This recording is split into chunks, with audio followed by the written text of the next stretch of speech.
ఈరోజు మనం రైస్ తోటి కేసరి బాత్ ప్రిపేర్ చేసుకుందాం. కావలసిన పదార్థాలు: 1 కప్పు రైస్ తో ఉడికించుకున్న అన్నం అండి, నెక్స్ట్ జీడిపప్పు, నెయ్యి, ఇలాచి, పంచదార, ఫుడ్ కలర్. ఈ ఉడికించుకున్న అన్నంలో కొంచెంగా ఒక 2 స్పూన్ల నెయ్యి వేసి ఈ రైస్ కి పట్టించాలండి.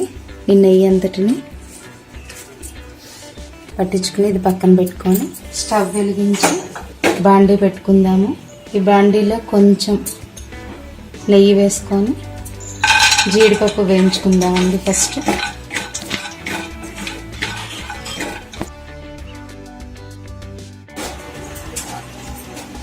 జీడిపప్పు వేగిందండి.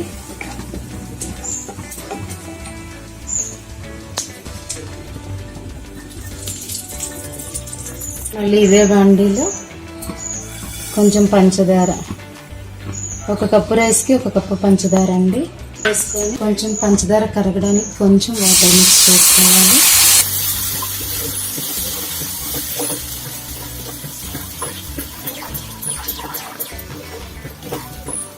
ఇలా పంచదార కొంచెం గట్టి పాకమే రావాలండి. దీనికి ఇలా ఒక బౌల్లో వాటర్ పోసుకొని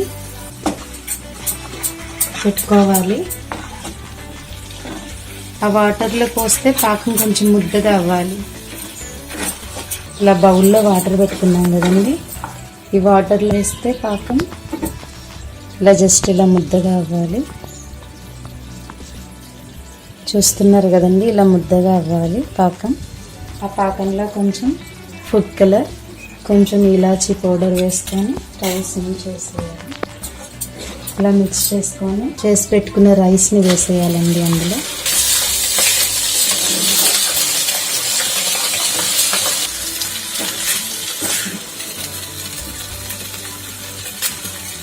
ఇలా ఆ పాకమంతా రైస్కి పట్టే వరకు ఇలానే కలుపుకుంటూ ఉండాలండి.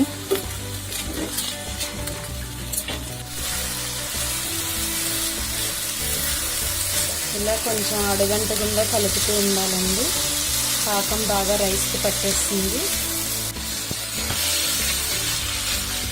పాకం బాగా రైస్కి పట్టింది కదండి, ఇది అయిపోయినట్టే. ఇంకా ఇప్పుడు స్టవ్ ఆఫ్ చేసి దీన్ని సర్వింగ్ బౌల్లోకి మార్చేసుకుందాం.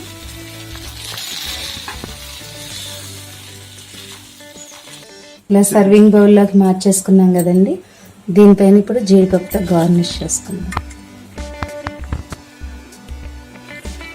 అంతేనండి, నోరూరించే కేసరి బాత్ రెడీ.